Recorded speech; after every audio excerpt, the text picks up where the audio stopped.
Hey girl, hey. It's been a long time, but I'm back, okay, with another video.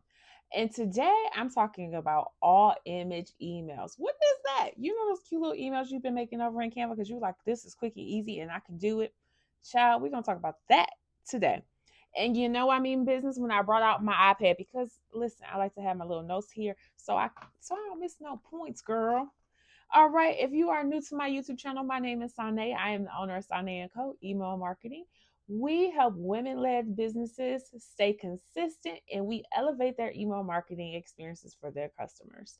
So everything from email sign-up forms, email funnels, and ongoing email campaigns, we got you. We handle it all. Done for you. If you are ready to get started, visit us online at soneandco.com. All right, I got the business out the way. Let's talk about this business. So, all image emails. I know they're cute, they're easy. You can put all the cute little graphics, you can put all the cute words and make them look how you want to make them look because you did it all over in Canva and it was easy. And then you just go ahead and import that thing over into your email service provider, MailChimp, Klaviyo, whatever it may be, and you like, boom, this cute done. Period. Hmm. Are we though? Let's talk about it. So, I'm not a fan of all image emails. I rarely use them here at Sonnet and Co. If I do, it's one of those one-off things that I'm doing. But no, we don't use them. We actually use a hybrid model here. So we do create graphics and we do create, photos for emails. We use them in combination with the native tools that are already in your email platform. Why do we do this? Because it actually helps with deliverability and it's going to actually help with you landing in the primary inbox. Do all of our emails end up in the primary inbox? No, we still end up in the promotional tab, but our chances of ending up in the inbox versus the spam box increases a lot more when we actually do emails this way. So that's why I'm about to talk you off the ledge. Stop using those little Canva newsletters, all image emails. Okay. I know they're easy, they're cute, they look on brand, they're perfect. I get it, girl, but we're not doing that no more because listen, exactly. Look, I done skipped all the notes. I didn't even need this iPad, girl, because look, I'm already like halfway done with the notes. I already gave you all the gems. Let me tell you about it though.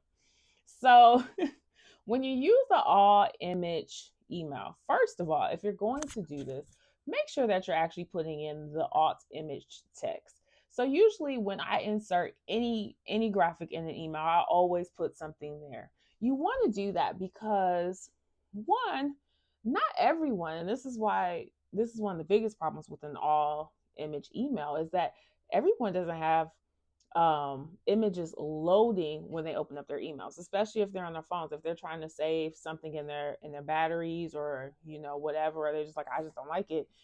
Everybody doesn't actually accept for images to automatically be downloaded. So if you're doing an all image email, and someone is not accepting images, they don't even know what your email is about. That's a missed opportunity. And so anytime that you're putting an image in the email, you want to make sure that you're putting that alt text in there so that even if your image, say, just doesn't load for whatever reason, whether it's because of the user or it's just maybe their Wi-Fi is sketchy right now, make sure you have that text there so they know what was supposed to be there. That's a great placeholder. So you want to make sure that you're always filling that in to help with that. Also, honestly, service providers like Gmail, Outlook, when they see an all image email, it increases the chances that they're actually going to put you in a spam box because all image emails, unfortunately, images just in general and emails have been, again, spammers. The spammers have just kind of made that one of those things that is bad because what they were doing was that they were putting like codes and viruses and things in the images. And so, you know, ISPs don't like all images in an email because you look like a spammer. So chances are they're going to send you to the spam box, even though you are a legitimate company, although you even follow all the best practices and these people really wanted your emails. But because you use this all image approach, that's what tends to happen.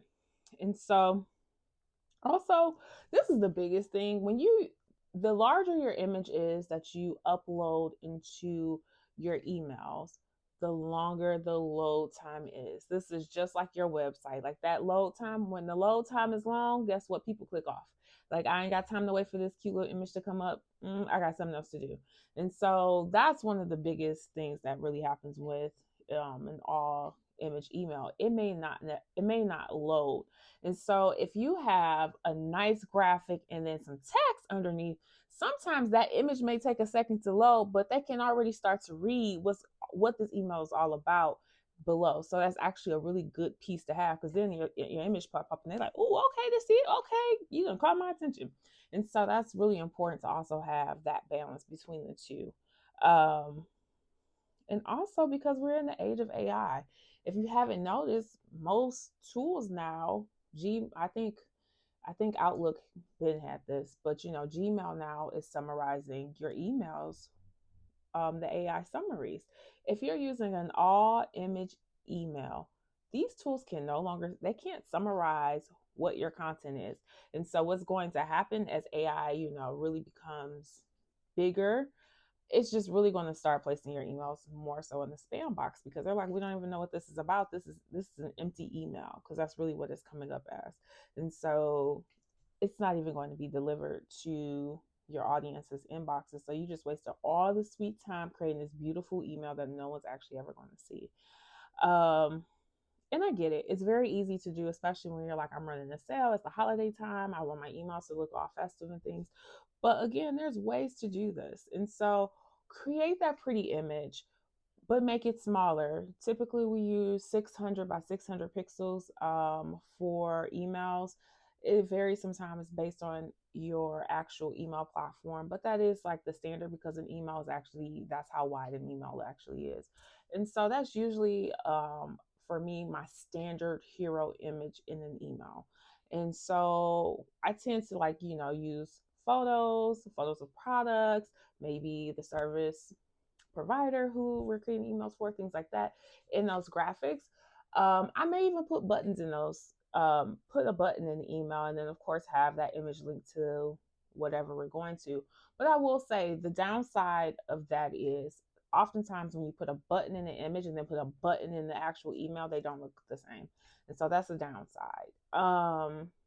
Also, it is just the platforms are going to recognize your emails more and better if you actually have actual text in the email and actually use their buttons so that people can click. It just works better. So you can still use this approach if you want to use what kind of like one of the biggest trends right now anyway with emails is that when you start the email, you actually don't have anything at the top but whatever your main call to action is.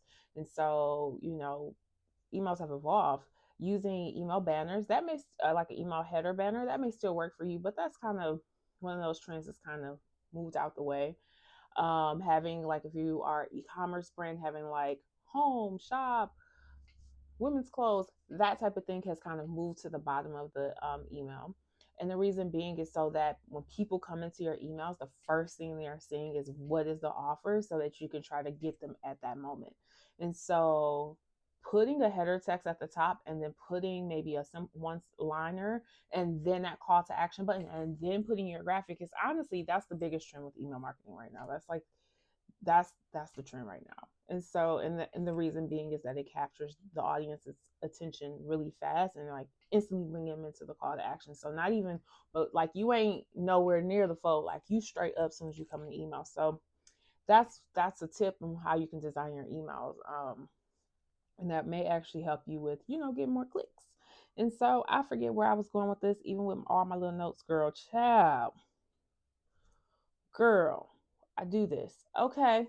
So anyway, I hope you got something from this, because I done lost what my points were, where I was at with my points. My gosh.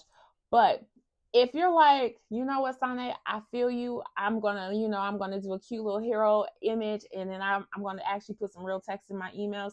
I want you to download our newest digital product. It is Clickworthy. It is 50 prompts that you can put into ChatGPT, and it's going to help you generate some really great emails. I've used it for creating a lot of my more recent launches with some lead magnets that I've come out with, and it's been really, really helpful. It also comes with a bonus tool that's really going to set you up for success.